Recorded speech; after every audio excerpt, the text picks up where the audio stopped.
बिस्मिल्लाहिर्रहमानिर्रहीम। बेटा आज हमारा जो टॉपिक है वो हम कंपैरिजन करने जा रहे हैं सॉल्यूशन, सस्पेंशन और कोलाइड के बीच में। यहाँ पर आपको ये 3 बीकर नज़र आ रहे हैं जिसके अंदर मुख्तलिफ किस्म के मिक्सचर बने हुए हैं। इसमें सबसे पहला जो मिक्सचर आपको नज़र आ रहा है ये सॉल्यूशन का है। इसके अंदर हमने नमक मिलाया और नमक मिलाने के बाद इसके अंदर आप देख सकते हैं कि ये एक होमोजीनस मिक्सचर नज़र आ रहा है और ये ट्रांसपेरेंट है, इसमें कहीं भी आपको नमक नज़र नहीं आ रहा। दूसरा जो आप सोल्यूशन देख रहे हैं है ये भी सोल्यूशन, लेकिन ये कोलाइड सोल्यूशन है, यानी इसके अंदर जो पार्टिकल्स हैं वो सोल्यूशन की निस्बत ज़्यादा बड़े हैं। तीसरा जो आपको मिक्सचर नज़र आ रहा है ये बेसिकली सस्पेंशन है। ये पानी के अंदर रेत और मिट्टी के पार्टिकल्स हैं जिसे आप देख सकते हैं। इन तीनों के बारे में फर्दर कंपैरिजन हम आपको यहाँ पर बोर्ड पर बताएंगे। सबसे पहले सॉल्यूशन के जो पार्टिकल्स होते हैं वो यूनिफॉर्म होते हैं, जिसकी वजह से जो सॉल्यूशन है वो आपको बिल्कुल एक जैसा नजर आता है, कहीं भी उसमें आपको ज़रात अलग से नहीं दिखते।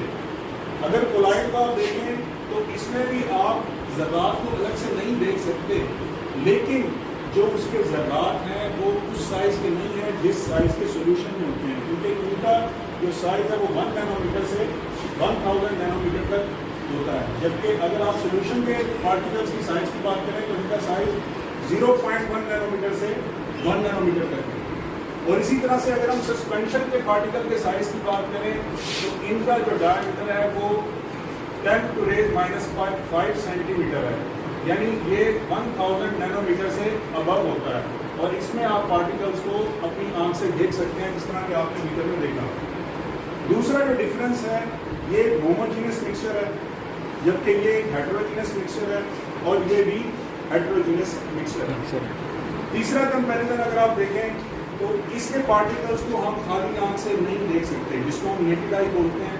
क्योंकि यहाँ पर उर्दू और अंग्रेजी दोनों मीडियम के स्टूडेंट बैठे हुए हैं, तो इसके जो नेकेड आई का मतलब है वो खाली आंख, यानी बगैर किसी एक्विपमेंट के या बगैर किसी माइक्रोस्कोप के आप उन्हें नहीं देख सकते।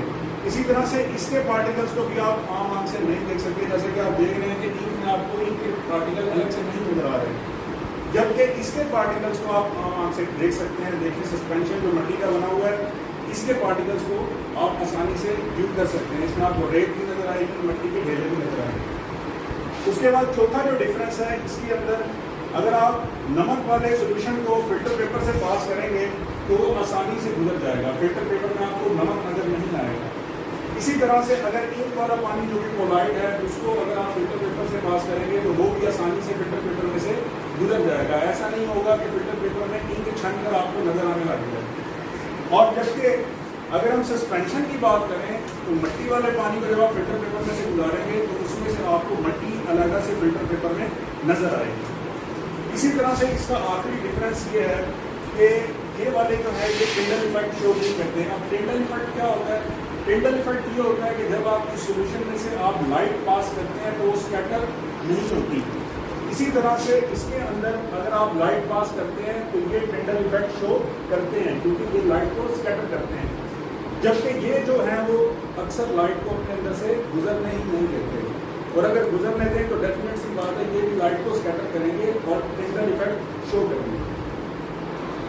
यहाँ पर पानी के अंदर हमने नमक मिलाया हुआ है। इसको अगर आप गौर से देखें तो जब हम इसके अंदर से लाइट पास करते हैं तो आप देखेंगे ये जो रे है ये सीधी जा रही है, यानी लाइट स्कैटर नहीं कर रही। लेकिन इसके बरक्स अगर मैं यहाँ पर कोलाइड का सोल्यूशन रखूँ तो यहाँ पर आप देखें कि ये लाइट स्कैटर हो रही है। इस स्कैटरिंग को कहते हैं टिंडल इफेक्ट्स। और इसके बरक्स अगर मैं यहाँ पर सस्पेंशन रख देता हूँ तो इसमें से आप देखें कि लाइट पास ही नहीं कर पा रही। ये फ़र्क है सॉल्यूशन, सस्पेंशन और कोलाइड का। Thank you.